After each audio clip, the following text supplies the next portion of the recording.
అందరికీ శరన్నవరాత్రుల శుభాకాంక్షలు. రెండవ రోజు గాయత్రీదేవి.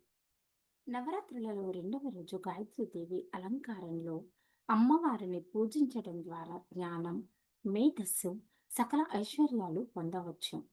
ఈ రోజున గాయత్రి మాతను పూజించడం వల్ల ఆధ్యాత్మిక ప్రగతి, సంపద, జ్ఞానం వృద్ధి చెందుతాయి. గాయత్రీదేవి జ్ఞానానికి, మేధస్సుకు ప్రతీక. ఆమెను పూజించడం వల్ల వివేకం, జ్ఞానం పెరుగుతాయి. అమ్మవారిని ఆరాధించడం వల్ల అన్ని రకాల ఐశ్వర్యాలు, సుఖ సంతోషాలు లభిస్తాయి.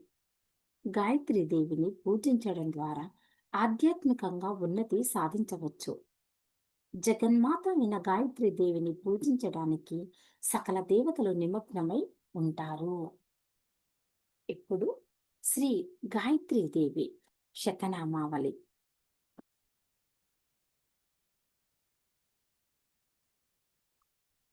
శ్రీమాత్రే నమః. ఓం శ్రీ గాయత్రే నమః. ఓం జగన్మాత్రే నమః.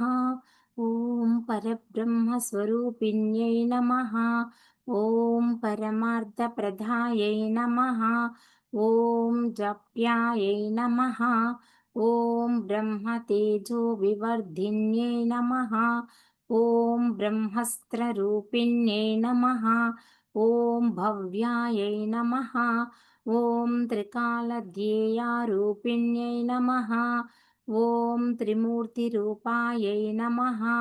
ఓం సర్వజ్ఞాయై నమః. ఓం వేదమాత్రే నమః. ఓం మనోన్మన్యై నమః. ఓం బాలికాయై నమః. ఓం తరుణ్యై నమః. ఓం వృద్ధాయై నమః. ఓం సూర్యమండలవాసిన్యై నమః. ఓం మందేహదాన వధ్వంసకారిణ్యై నమః. ఓం సర్వకారణాయై నమః. ఓం హంసారూఢాయై నమః. ఓం వృషారూఢాయై నమః.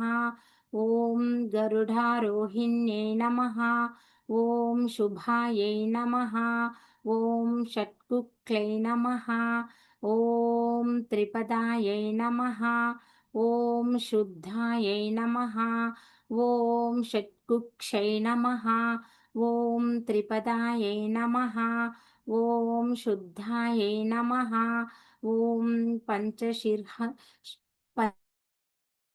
పంచశీర్షాయై నమః. ఓం త్రిలోచనాయై నమః. ఓం త్రివేదరూపాయై నమః. ఓం త్రివిధాయై నమః. ఓం త్రివర్గఫలదాయిన్యై నమః. ఓం దశహస్తాయై నమః. ఓం చంద్రవర్ణాయై నమః. ఓం ఓం దశాయుధారాయై నమః. ఓం నిత్యై నమః. ఓం సంతుష్టాయై నమః. ఓం బ్రహ్మపురాయై నమః. ఓం ఆదిశక్త్యై నమః. ఓం మత్యాయై నమః. ఓం సుషుమ్నాభాయై నమః. ఓం సరస్వత్యై నమః. ఓం చతుర్వింశత్యక్షరాఢ్యాయై నమః. ఓం సావిత్రై నమః.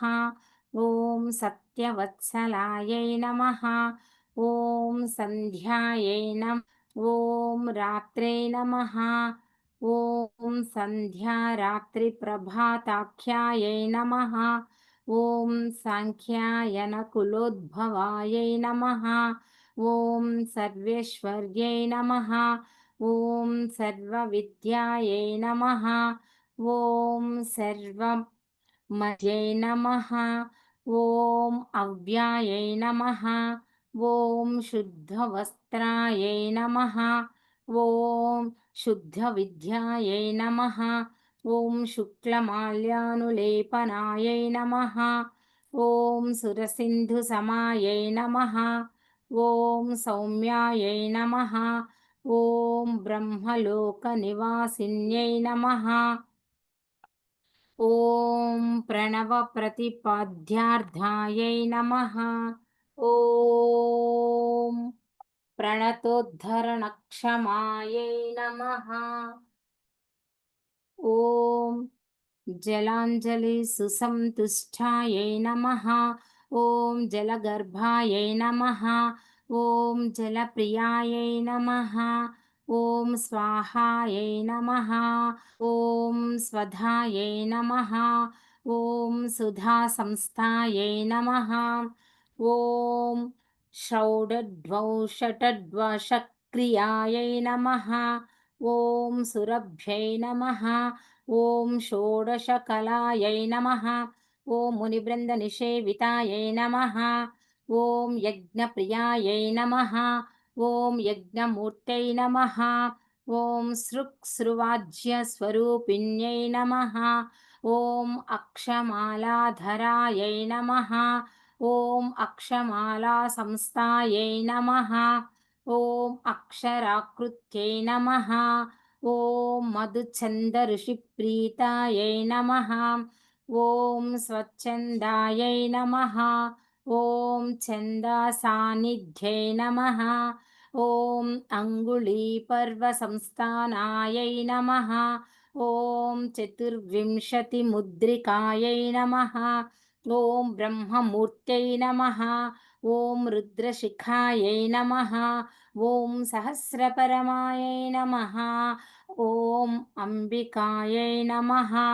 ॐ विष्णुहृदयायै नमः। ॐ अग्निमुख्यै नमः।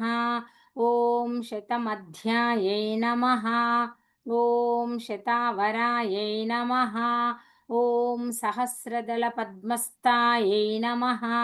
ॐ हंसरूपायै नमः। ॐ निरञ्जनायै नमः। ॐ चराचरस्थायै नमः। ॐ चतुरायै नमः। ॐ सूर्यकोटिसमप्रभायै नमः। ॐ पञ्चवर्णमुख्यै नमः। ॐ दात्रे नमः। ॐ चन्द्रकोटिशुचिस्मितायै नमः। ॐ महामायायै नमः। ॐ विचित्राङ्ग्यै नमः।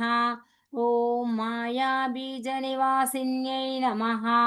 ॐ सर्वयन्त्रात्मिकायै नमः। ॐ सर्वतन्त्रस्वरूपायै नमः।